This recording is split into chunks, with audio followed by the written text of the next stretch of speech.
这台就是永裕企业外销澳洲销量第一个沙滩车，虽然是柴油，不过以后就是要借重产学研发加人才培育等两个体资源，共同来打造又一个电动车。对着昆山科技大学来讲，过去就是工专起家，不但迎合时代潮流来提供学习资源，嘛希望伫环保、热能科技尽一份心力。这回受共信电子董事长薛明志的大力支持，希望透过产学合作，在全球电动车的市场当中，为台湾打造另外一座护国神山。我们要的是什么？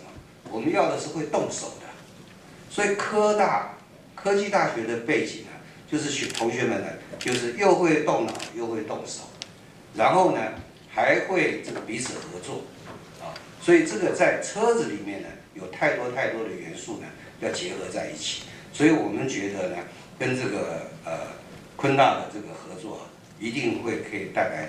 对我们有很多的这个发展。再加上呢，永裕的这样子能够实体呈现在这个成品应用，在这个面对各种环境挑战的上面的话呢，一定是这个对我们整个产业呢会有更大的帮助。那我们希望说，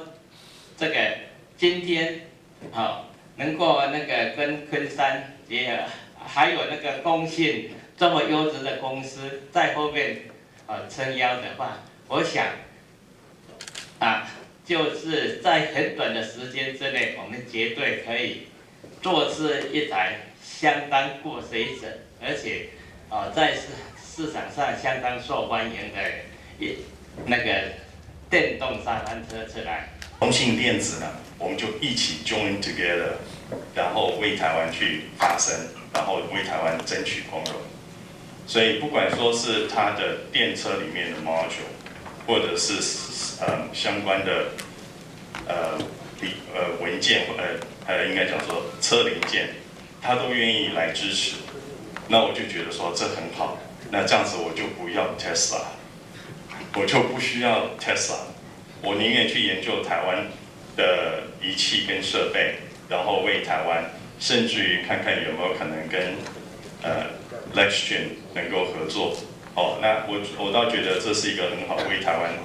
发声音的时候。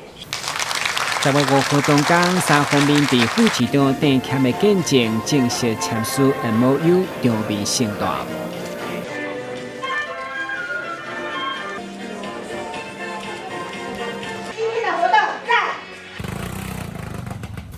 當世界各國都在進軍電動車市場時，如果2025年電車的產值將達到6000億，所以不管技術還是人才，都需要真大投資。昆山科技大學有信心將成為南部電動車上重要的研發中心，為電動車產業發展寫下新的里程碑。台南新聞顧文吉採訪報道。